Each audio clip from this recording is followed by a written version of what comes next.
Mon nom est Louise Lemieux-Bérubé. Je suis tisserande avant tout.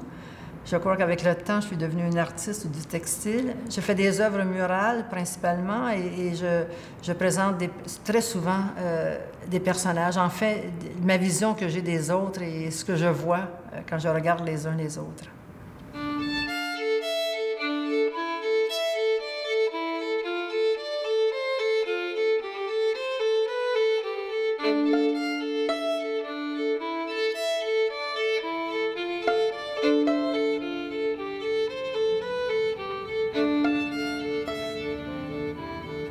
J'avoue que petite, c'était pas un intérêt. Ma mère cousait, faisait tous nos vêtements, puis on était obligés de porter les vêtements qu'elle nous faisait. J'aurais préféré qu'elle aille au magasin. C'est beaucoup plus tard, là, lorsque j'ai vu Lucien Desmarais à la télé, qui présentait sa collection de vêtements avec des designers de mode, que là, ça m'est revenu. Mais avant ça, j'ai décidé de suivre des cours en haute couture. À l'époque, j'élevais 2 enfants, il n'y a pas de garderie, je m'occupais à faire quelque chose. Mon mari voyageait beaucoup parce qu'il était réalisateur télé au hockey, il était toujours parti. Donc, je me suis inscrite à ces cours de haute couture que j'ai suivis pendant une couple d'années. Et là, je cousais pour les femmes d'affaires. C'était à la fois l'amour de ce travail-là manuel, les tissus. Donc, ça m'a amené petit à petit à explorer davantage. Mais M. Desmarais, il a accepté de me donner des cours de débutant. Ça n'a pas duré, ça a duré peut-être une dizaine de semaines que j'allais le voir. Après ça, il m'a conseillé une religieuse dans le Vieux-Montréal, Sœur Cécile, avec qui j'ai continué. Puis il y avait d'autres tisserands, il y avait d'autres passionnés qui étaient là aussi, que je vois encore aujourd'hui. On partage encore cette passion. Mais il n'y avait pas d'école. Je serais allée à l'école parce que les études m'ont toujours intéressée. Il n'y avait pas d'école. Donc, j'ai suivi des magazines de tissage. Je suis allée à des congrès, même aux États-Unis. Donc, j'ai beaucoup investi de ma personne, puis même de mes sous, parce que je voulais en savoir davantage. Il n'y avait personne qui pouvait m'aider là-dedans. La première étape de ma vie artistique en tissage, c'était des œuvres plus abstraites, basées sur la texture, la couleur, les matériaux, parce que j'ai travaillé avec des fils de métal, j'ai travaillé avec des teintures après ou avant tissage. Et mon rêve en voyant d'autres artistes, c'est de l'image. Et quand j'ai su qu'il y avait une possibilité d'avoir cette technologie aujourd'hui pour des artistes, non pas pour l'industrie, mais vraiment adaptée, pour moi, c'était extraordinaire. C'était vraiment l'élan que fait... que j'allais m'affirmer en tant qu'artiste, j'allais être capable de transmettre d'une façon un peu plus directe ma vision du monde, finalement, ce que j'aimais, ce que j'appréciais, mon langage aussi. Donc, le métier jacquard, c'est pour moi un cadeau du ciel. J'ai aidé un peu, par exemple, à ce qui arrive, ce cadeau.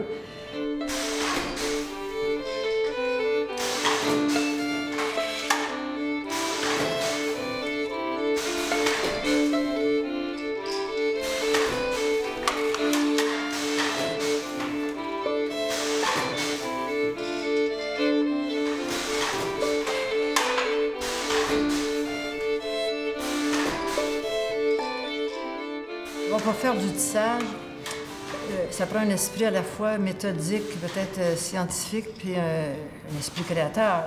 Mais c'est les deux. Les gens qui font de la peinture, qui peignent même sur les tissus, c'est plus spontané. On développe davantage l'aspect gestuel, spontané. Mais en tissage, c'est pas le cas. Ça prend tellement de connaissances techniques que des fois, bon, il y en a qui se perdent dans la technique. Donc, c'est d'avoir ces deux aspects-là, un esprit créateur, de recherche, d'aller de l'avant, mais aussi la connaissance technique.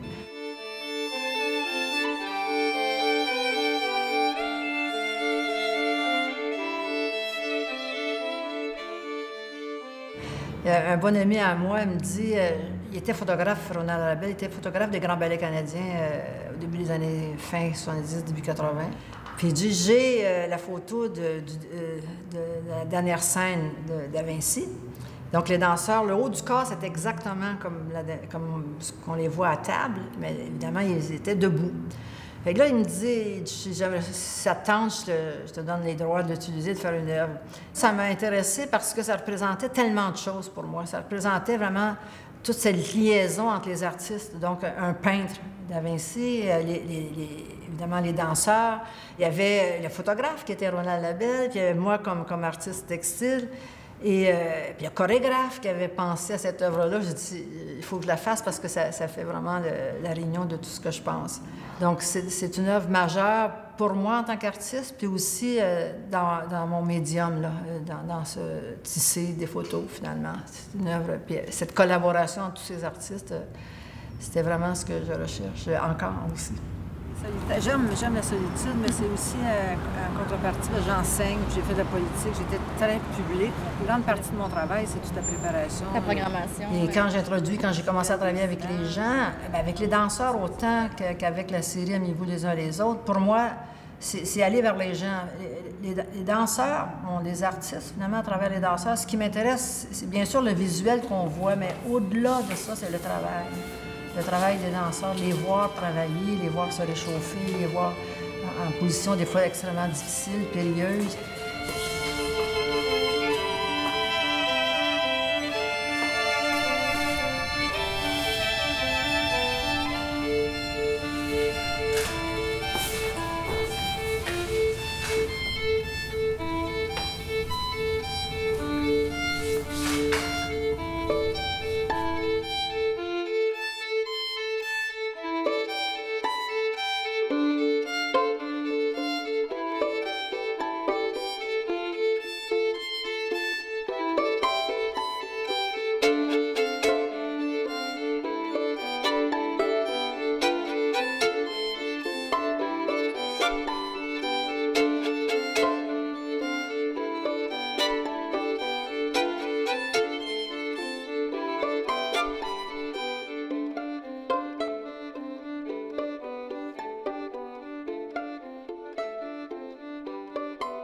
Au début, c'était un peu lent, mais ça s'est développé petit à petit. Et quand on a commencé à avoir des diplômés qui réussissaient, c'était devenu des modèles. Donc, nous, on faisait beaucoup de diffusion sur les modèles.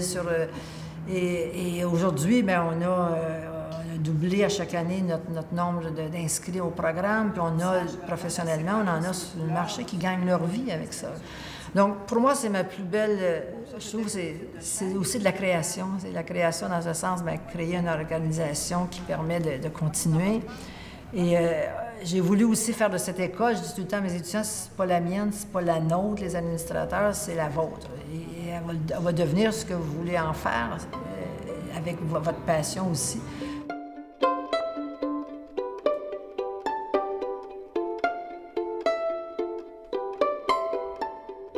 C'est venu assez rapidement. Aimez-vous les uns les autres, une parole du Christ. Et donc, je me suis dit, en même temps, je questionne l'Église. Je dis, OK, c'est bien, je vais mettre ensemble justement des gens que nous, même nous, là, sans juger l'Église, même nous, on trouve que ça ne va pas ensemble. Et donc, j'ai mis un trisomique avec une fille punk, j'ai mis un arabe avec un juif, j'ai mis un cubain, deux hôtesses de parcs de tourisme, une à Cuba, puis l'autre à Taïwan, complètement des styles différents, l'une avec un cigare, puis l'autre vêtue d'une façon très noble. Et j'ai mis aussi un homosexuel avec son demi-frère avocat en habit pinstripe. J'ai forcé, puis en même temps, c'était dans une église, je voulais aussi forcer le jugement, le musulman avec le juif, etc., d'autres religions. Et c'est une œuvre, pour moi, très, très, très importante et continue aussi de l'être parce qu'il y a des remises en question. C'est une série qui m'a fait réfléchir aussi, parce que moi aussi, j'en ai des préjugés. On en a tous.